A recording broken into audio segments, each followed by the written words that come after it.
Hello YouTube and welcome back to Fire Gaming Project. So in this short video, I'm going to update my previous video about Thoma's pre-release analysis. There will be no leaks discussed or shared in this video. Again, if you guys like my content, please subscribe, like my videos, and comment and interact with me and ask me questions. So let's get into it. So please do check out my original Thoma pre-release analysis as well, because I go into different things there. But for this one, I'm going to keep it short. So we already know officially he will be coming on 2.2 on Hu Tao's banner, who's on the screen. And I just released a video where I talk about why he appears on Hu Tao's banner instead of on Child's banner. It's a short little video, but it's kind of like my theory. I think it's reasonable, so do check it out and share your thoughts with me. That aside, okay, so I feel like we can talk now more about what kind of weapons and artifacts and builds and speculate. Again, no leaks will be discussed here, but speculate on talents and his usage. Okay, so obviously we don't have him yet, so I can only go with what's on the screen, right? So okay, we're gonna go. I'm gonna use Zhongli as the perfect candidate as an example here. Okay, so first of all, Thoma is a polearm pyro user, okay? So let's talk about weapons. Okay, so I feel like if he's coming on Hu Tao's banner, and this is a perfect example. Let me go actually to Hu Tao. So if he's coming on Hu Tao's banner, I feel like it's a perfect example because I think she's going to be rerun alongside her lovely Staff of Homa, which you see on the screen here. So can Staff of Homa be a powerful weapon for Thoma? Of course, because come on, like they're both pyro. Of course, this has nothing to do with pyro, but they're both pyro polearm users, right? And I feel like Staff of Homa pretty much is a very good weapon that can do well for a majority of polearm users, with the exception, let me make it clear here, with the exception of Shangling and Raiden Shogun, because they need energy recharge to really like go for it, right? Because Staff of Homa can also be pretty good on Xiao, okay, just so we're clear. And then the only other polearm, and as you can see, I also use it on my Zhongli, which is great. And the only other polearm user currently is Rosaria, and she could do well with it too, but she's more of a physical damage, and obviously she's cryo, but physical damage type of attacker. And she's more like you lay things down and then you swap her out kind of thing, right? Whereas the ones that are meant to be on the field, yeah, I think Staff of Homa is going to be good. Now, keeping in mind, here we go though. If we're talking about Thoma, first of all, he's 4-star, okay? So do you need to get him a Staff of Homa to make him strong? No, of course not, okay? You could probably give him, depending on if he has energy issues, and this is the other thing, because he is an Inazuma character, although he's born in Monza, as we now know from the live stream, right? But then, like, okay, he is from Inazuma, and as we know, and for those of you who are already currently experiencing 2.0 and 2.1 in Inazuma, because I know there's lots of new players that are still in Liyue and Monza, and that's fine. But in Inazuma, the theme is energy. Energy and energy recharge. That's why there's the Emblem of Severed Fate set, and that's why there's Raiden Shogun and the Catch and the Engulfing Lightning. Like, they're all centered around energy recharge, and all the characters have somewhat energy issues, like Ayaka, Sayu, Raiden Shogun, right? Kujo Sara, right? I think the only one that didn't have major energy issues was Yoimiya, right? And Kazuha, right?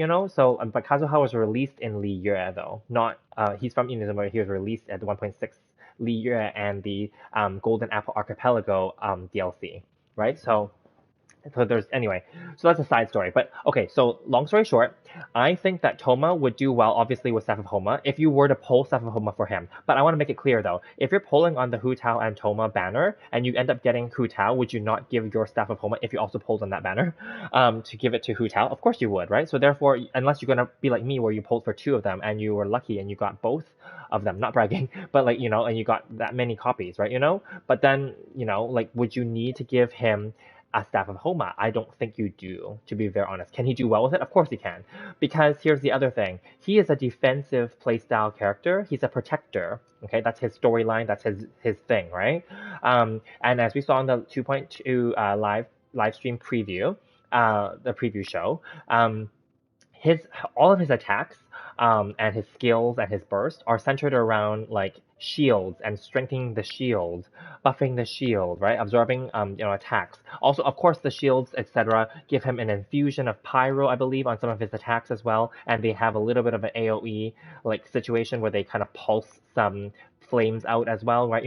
And yeah, so that's fine. But then like overall though, his utility is a defensive shield character, and his shield obviously stays on field, and you can swap him out afterward. So because of the fact that he's likely going to be used that way, where he's going to be on screen just for maybe some of those like shielding scenarios, and then he'll be swapped out, right? Then really, I don't think you need to give him like such an attack heavy type of polearm. Okay, so now here's my prediction. If he is just like any other Inazuma characters, or the majority of them, where they have energy issues, then I think he will do fine with the Skyward Spine. And I perfectly have one here already. I previously had this on Shangling, but I gave her the catch as well. I talk about that in my Shangling review. Do check that out.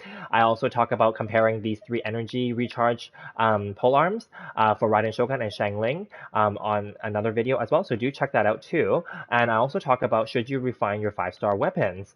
And I also talk about that too. So do check that out. But anyway, in a nutshell, I'm planning to give my Thoma, because I'm planning to roll for him obviously, I'm going to give him this Skyward Spine, okay? Because I'm going to assume he has energy issues, okay? Now, what if he doesn't have energy issues when he's officially released, and his kit is like he doesn't have like major cooldown and major energy particle and energy cost issues? Okay, then if that's the case, that's fine. I will then give him the Black Cliff pole. I did a video talking about the Black Cliff weapons. I'm sure many of you know as well. The Black Cliff weapons are really, really good to have, okay?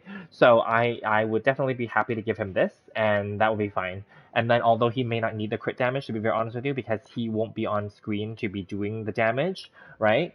But hence that's fine. Hence he doesn't even need to proc the passive, technically, right? Because he won't be on screen to be the one killing the enemies, really, right? So then that's why this is fine for him. Okay, this is a really, like, again, the Black Cliff series, I think it's amazing. It's a really good series to make sure that you have in your inventory for any characters, current or future, because they're kind of like placeholder weapons that are really decent and easy to build, because if you have crit damage on there already, then you just need to build crit rate on their circlet, right?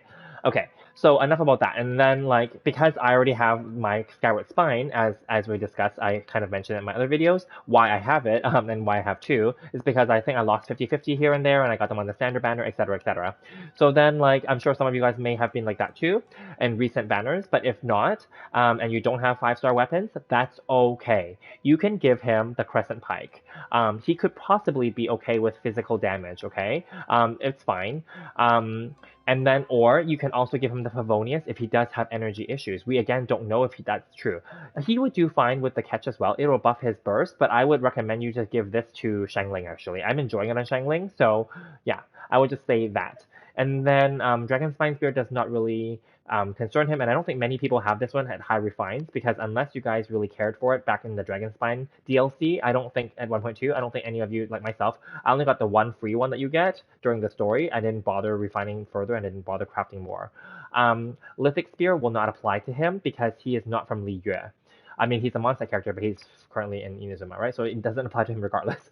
And then Dragon's Bane could be good for him, but again, it's an elemental mastery passive. Now, again, he's not going to be on screen that much on field, so then it doesn't really matter what the passive substat, sorry, would be. And in terms of the passive, like, sure, it'll give a damage boost, but then, like, he again won't be on screen. But this could be fine for him because this works well for Hu Tao on screen right now, and for Shangling as well, as a 4-star option, okay?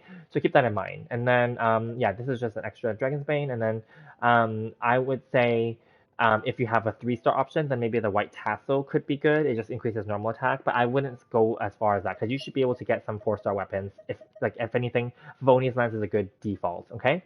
So we talked about weapons now, so let's move along. Artifacts.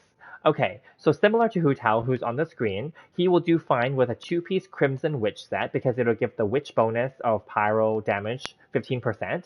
He can do well with, just like her, he can do, in this case, he will do good with Gladiator's 18% bonus for 2-piece, or Shimenawa's Reminiscence, which is the same bonus, right?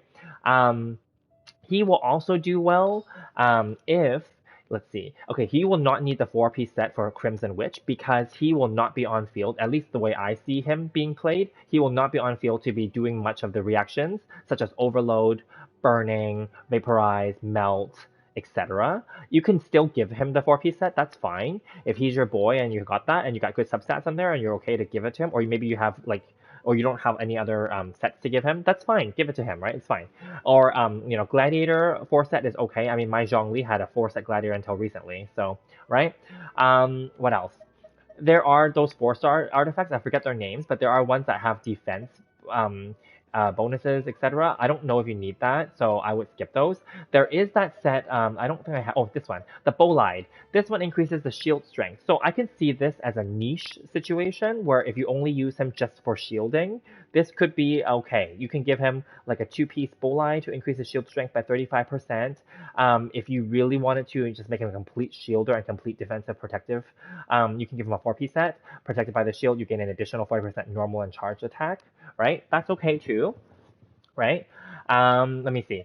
Let's see here, moving down the list. I think if you want to make him a support, you can give him Noblesse, right? You can give him 2-piece Elemental Burst, or you can make him kind of like a Bennett, maybe. You can, or a Bennett or a Xing Chu if you wanted to do it that way. You can give him a 4-piece Noblesse. I think that's okay too. His Elemental Burst will then buff the party, right? And then if he has energy issues, then definitely you may want to consider either getting him a Sands or a timepiece that has energy recharge as a main stat, or instead of that, now you can do a 2-piece Emblem of Severed Fate as here and give him give him the energy recharge plus 20%, right? And then you could technically, depending on how much energy he has or gains, if you build him with a lot of energy, you could consider him with a 4-set bonus, but I don't think that's necessary. And then the last set I want to talk about, I think is on my Zhongli. Zhongli has the Tenacity set. So Tenacity has 2-set HP bonus, and then 4-set is Elemental Skill, and then the attack of all nearby party members is increased by 20%, and their shield strength is also strengthened by 30%. So this is good if you do the 4-piece set. Now, the reason why I originally started with using Zhongli as a direct comparison to Thoma is because of this. Because Thoma, like Zhongli, is also a very strong, it seems like a very strong shielding character. And as we know in this game, if you look at all the shielding characters, majority of them, including Zhongli himself, has a scaling on his talents. We do not know the official talents of Thoma yet, so I'm not going to talk about that because there's no leaks here that are going to be discussed. But if we go with the majority of all the shielding characters in this game, they scale off of HP. That's why they benefit from having more HP, and that increases their shield strength and in some cases their attack as well. I'm not going to go into every single one of them, but Zhongli comes to mind. Let me see. I'm just going to go through my roster here. Xinyan is different. Her talent, I think, her shield, I looked at it yesterday, her shield goes off of defense. So that could be an option too. We don't know if Thoma's skill is actually from defense or HP, but I will say this. If it's from defense as well, defense is not one of the popular ones. Because so far, only Xinyan, Noel, and Albedo scale off of defense. And so far, defense is not one of the popular ones. Whereas HP is still more popular. Beidou, like, she has a shield as well, and hers also scales off of HP, as you can see. And then who else? I'm just going to go through this really quickly. Diona is definitely an HP. I know that one from using her. Definitely an HP scaler for her shield. And then who else? Let's see. We'll quickly go through this. I might be skipping over some, but yeah, for the most part, they're all going to be HP, and therefore my guess is that Thoma is also going to be an HP scaler, and that's why Tenacity set is actually a really good one. So now that we went through all of that, what do I think? I think that if I was to build Thoma, okay, just my recommendation, I'm going to give him a 2-piece Tenacity set, plus 20% HP bonus, and I'm going to give him a 2-piece Crimson set to give him plus 15% pyro damage. I think that's a safe bet, okay? In terms of let me go back, sorry. In terms of weapons, like I just said, just to summarize, I'm going to give him my Skyward Spine if he needs energy, and if he does not need energy, I'm going to give him the Black Cliff Pole, right? And then I think that's pretty much it. And in terms of constellations for him, I'm going to get him to C6, basically. And in terms of talents, because he's going to likely need La Senora pieces just like Raiden Shogun, Kokomi, Kujosara, and Aloy, all the characters basically that were released on 2.1 moving forward are going to all need La Senora pieces. So unfortunately, he will not get past level 666, just like just like Kujosara. He'll get 699 because you get the 3+3 bonus when you get C6. So that's the only, that's unfortunately what my Thoma is going to be, 699 basically, that's the maximum. So anyway, this got a little bit long, but I wanted to be in depth with it and give an updated analysis and provide recommendations for how to build Thoma. If you found this useful, please subscribe, like, hit the notification bell, leave me some comments and questions, share your builds, what do you guys think? And we'll discuss and we can, interact as well. So anyway, my next video, I'm going to talk about the Polar Star 5-star bow for child. So please stay tuned and do check out my previous analysis of Thoma, as well as my discussion of the 2.2 banners and the 2.2 live stream in my recent videos as well. So I'll see you guys in the next one.